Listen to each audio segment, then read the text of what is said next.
مدینے سے روانگی سے لے کر کربلا پہنچنے تک امام حسین علیہ السلام کے اقدامات بالکل واضح تھے۔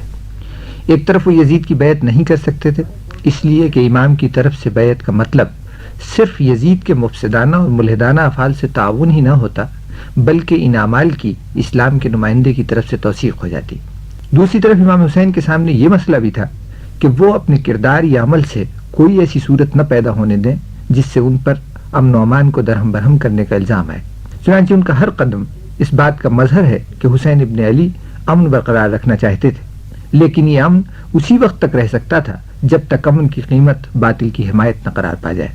چنانچہ آپ مدینے سے نکلے تاکہ بیعت نہ کرتے ہوئے جنگ کو ٹالا جا سکے۔ مکے سے باہر تشریف لائے تو اس لیے کہ حرم مکہ کو خونریزی سے بچایا جائے۔ کوفہ کا راستہ ترک کیا تو اس لیے کہ تصادم سے جس حد تک ممکن ہو بچا جائے۔ حر ابن یزید ریاحی کے مطالبے پر کربلا میں قیام پذیر ہوئے، صرف اس لیے کہ امن برقرار رہے۔ اور جب یزیدی لشکر کے سپہ سالار نے یہ پوچھا کہ آپ یہاں کیوں تشریف لائے ہیں، تو اس سوال کا جواب میں بہت کچھ کہا جا سکتا تھا، لیکن امام کی امن دوستی پر مبنی سیاست کا جواب انتہائی مختصر تھا کہ مجھے تم لوگوں نے بلایا تھا، اب اگر میرے آنے سے خوش نہیں ہو تو میں واپس چلا جاتا ہوں۔ سوال و جواب امام کے موقف کو پوری طرح واضح کر دیتے ہیں کہ اصل جھگڑا بیعت کا ہے، لیکن اگر یزیدی نمائندہ بیعت کے سوال کو بالکل نظر انداز کرتے ہوئے صرف اس بات پر اعتراض کر رہا ہے کہ امام کربلا تک کیوں پہنچے، تو اس کا امن پسندانہ جواب یہی ہے کہ اگر میرے یہاں آنے پر اعتراض ہے تو میں واپس چلا جاتا ہوں۔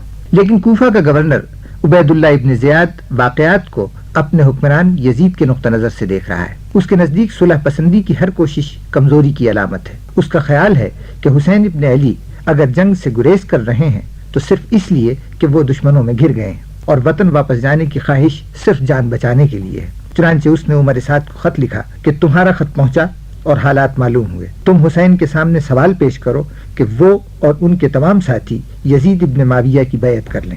جب وہ ایسا کر چکیں گے تو پھر ہم اب رائے قائم کریں گے۔ ابن زیاد کا یہ خط اغلباً 6 محرم کو کربلا پہنچا۔ یہ خط کوفے میں بیٹھے ہوئے طاقت کے نشے میں چور حکمران نے لکھا تھا، لیکن عمر ابن سعد جو کربلا میں حقیقت کو بہت قریب سے دیکھ رہا تھا اور امام حسین علیہ السلام کے انداز فکر سے کافی حد تک آگاہ ہو چکا تھا، اس کے نزدیک یہ خط صورتحال کو بگاڑنے کے سوا اور کچھ نہ تھا۔ کربلا کی جنگ میں حق پر کون تھا اور باطل پر کون تھا، اس پر بحث مورخ بعد میں کرتا۔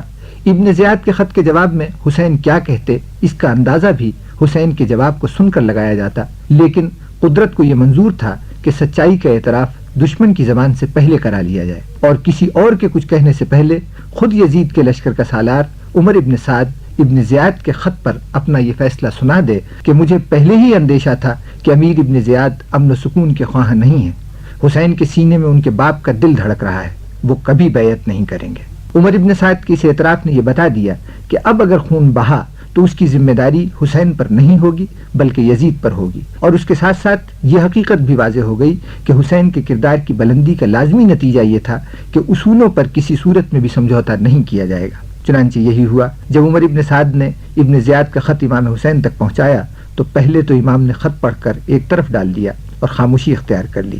جب قاصد نے جواب کے لیے اصرار کیا تو آپ نے فرمایا، نہیں، یہ ہرگز نہیں ہو سکتا، زیادہ سے زیادہ موت ہی تو ہے، میں اس کا خیر مقدم کرنے کے لیے تیار ہوں۔ عمر ابن سعد نے امام کا جواب ابن زیاد کو بھیج دیا۔